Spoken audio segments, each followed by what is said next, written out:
I'm Grace. This is Bird by Bookish Bird, and these are all of the books that I read in March of 2023. Number 1 was Reclaiming Body Trust, A Path to Healing and Liberation by Hilary Canavy and Dana Sturtevant. This was great. It was really, really good. It's kind of what the title says. It's all about overcoming diet culture and fat phobia and other internalized negative body issue stuff. And I thought it was really moving. I thought it had a lot of very practical tools and methods for setting yourself up for success when it comes to like the way you view yourself, the way you view your body, ways to overcome whatever like harmful thoughts or ideologies that you have internalized about your body. It is written by 2 straight cis white women, and they acknowledge and recognize their own like biases in that, and so they try to incorporate a lot of like intersectional they try to highlight other thinkers and other like scholars in this area. And so I think, you know, they really tried to be as intersectional as possible. It was just really good. It was great. I really appreciated the portions. There's a chapter, I believe, called Divesting from Diet Culture, which really just kind of put a magnifying glass on the ways that diet culture has really like permeated our culture in every respect, and the ways that we view ourselves and that we view others. It was just really powerful. So if you are like me and you have body issues, body image issues, I would really recommend it. I think it's a great starting point.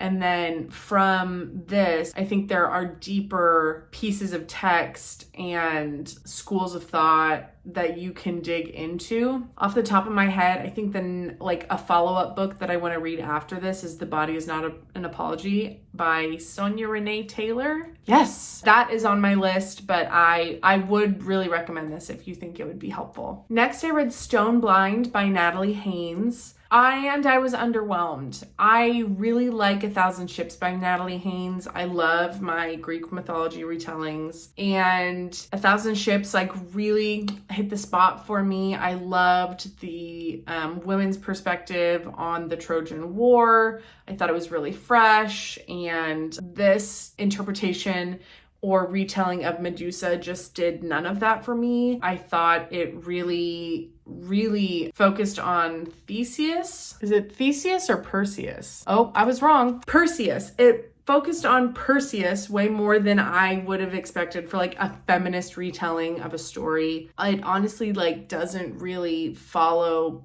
There's not a lot of action around Medusa. Like it doesn't really follow her at all very much. It just was kind of like, well, it was a little meh for me. So I was underwhelmed. I was disappointed, and just very mid. Next, I read my first Mariana Zapata book. I read Culty. So Mariana Zapata, if you're not familiar, she is an independently published, I believe, romance author, and her niche is slow burn romance. And we're talking like 600-page romances.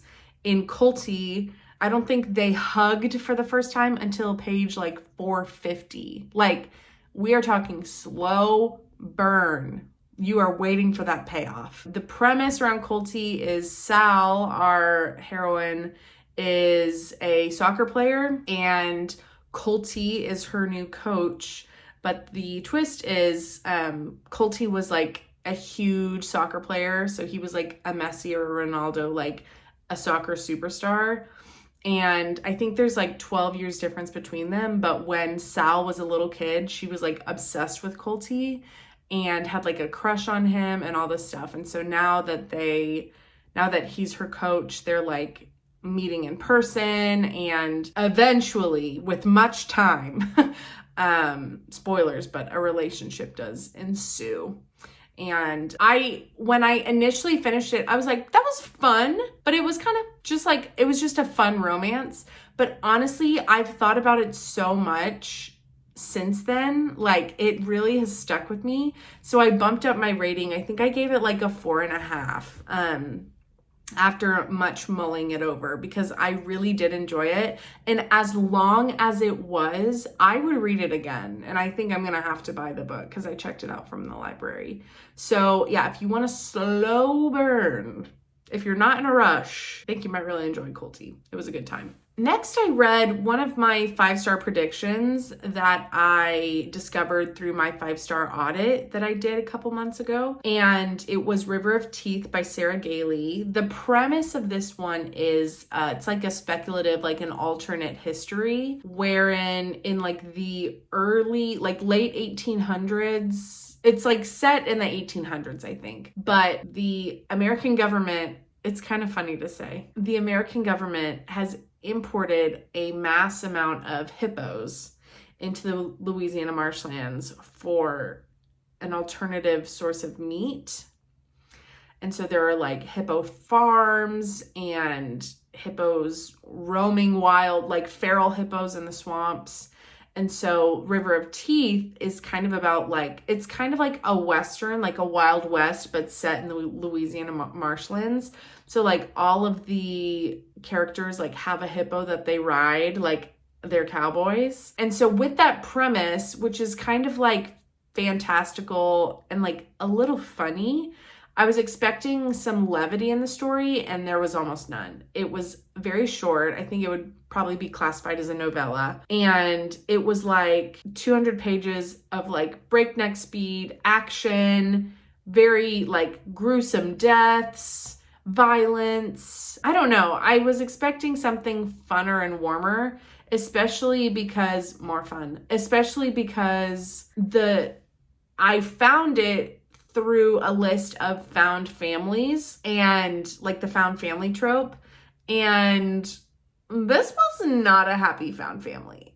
I'll just tell you that right now. It was not a happy and harmonious family. It was the opposite. So this one for me also, it was not a 5-star. It did not meet my expectations. So it was kind of just middle of the road for me. And in fact, there is a second novella, and I think two of them combined are like the American Hippo duology. And I just passed on the second one. I wasn't really interested after reading the first. And then after that, I read Parable of the Sower by Octavia E. Butler. This is like a sci-fi fantasy classic, dystopian classic. It follows Lauren, who is living in the 2020s, and she, well, first of all, about the world, it's like in the shitter. It is like totally, neighbor has turned against neighbor. There is violence of every variety, just like rampant. There's like very little food. There's very little water. People are living on the streets, like en masse. People are desperate for work. Like, it's because things are so bad, there is a lot of violence and just like depravity. And Lauren, our protagonist, has hyper empathy. So she feels physically and mentally, emotionally, but physically feels the pain that she witnesses. So if she watches somebody break their leg, it feels like her leg is breaking. So you can imagine, in a world with so much violence, she is like really trying to navigate and survive. And that's what the story is about. It's about her trying to survive in this world and eventually build a new religion. I thought there were some really interesting components to it. Ultimately, I'm just like too soft for this book. There was just so much violence and like depravity and like every trigger warning you can fathom. And it was just like hard for me to read. And I've heard that the second book is even worse. So I'm just like, no, thank you. I can say that I've read it. It's a classic, but it was just more than I was prepared for. And I was told it wasn't going to be that bad. So that should tell you how soft, truly soft I really am. So that was kind of two books back to back that I was like not stoked about. But then I read The Mountain Sing by Wen-Fan Kuei Mai, and it was spectacular. I listened to the audiobook while I like alongside physically reading it. And it was an exquisite experience. I might have said this before. I feel like I have in some capacity, but listening to an audiobook while physically reading a book is such a great way to experience reading And especially in books where there might be like names you don't know how to pronounce, or like that might include languages that you're not familiar with. Like I am not familiar with Vietnamese, and this is like set in Vietnam by a Vietnamese author. So there is a lot of Vietnamese sprinkled throughout. And so hearing somebody say those phrases and words was so fluid instead of me trying to like imagine what that would sound like in my head and like getting tripped up on it. But this story follows like 3 generations in Vietnam. From it starts at the Vietnam War and then jumps back to like Japanese occupation of Vietnam and a famine and like all of these historical landmarks leading up to the like where you start when the Vietnam War is taking place. So it follows like a girl and her grandmother. I have forgotten their names, but it was gorgeously written. This was actually a 5-star prediction as well, and it held up, and I gave it 5 stars. So this was a 5-star prediction from my 5-star audit because it's written by a poet, and novels written by poets, you guys. We've said it on here before. Elite, cream of the crop, as good as it gets. And yeah, it was excellent. So just a really beautiful, harrowing tale. If you want to learn about Vietnam, I mean, it is so informative as a novel. I just learned so much about Vietnam's history and just like the unbelievable things that nation has been through and the people of that nation have been through. Oh my God. It was just an incredible book. Really, really good. I think it was my favorite book that I read in March. Actually, it's tied with this next book. I also read Honey and Spice by Bolu Babalola, which is a rom-com set in England in this like English university. And it follows Kiki and Malachi. And oh my God, what a fun time this was. I absolutely loved this book. It was like beginning to end perfect. Kiki runs a radio show on her campus, and Malachi is a film student, and he's kind of like the man to watch for. He's like breaking hearts left, right, and center. He has got like all the women tripping over him. And Kiki uses her platform to kind of warn the women on campus about him. Like, this guy is bad news. You need to like back off.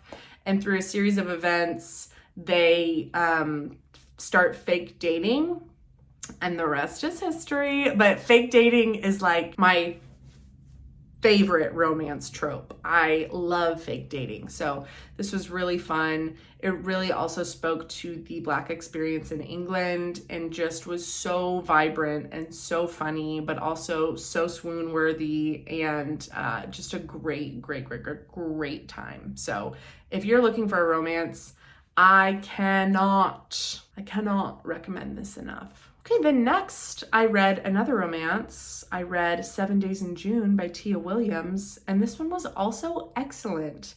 Not comedic, but very Rami, very romantic. It follows 2 authors that had a 7-day love affair in their youth and have been secretly writing about each other in their books ever since. And 15 years later, they meet again at a literary convention and are reunited. Sparks fly. It was great. It was really, really good. The main character, there was a fantastic representation from my understanding of chronic pain. The heroine has a daughter named Audrey who is hilarious, like such a great side character.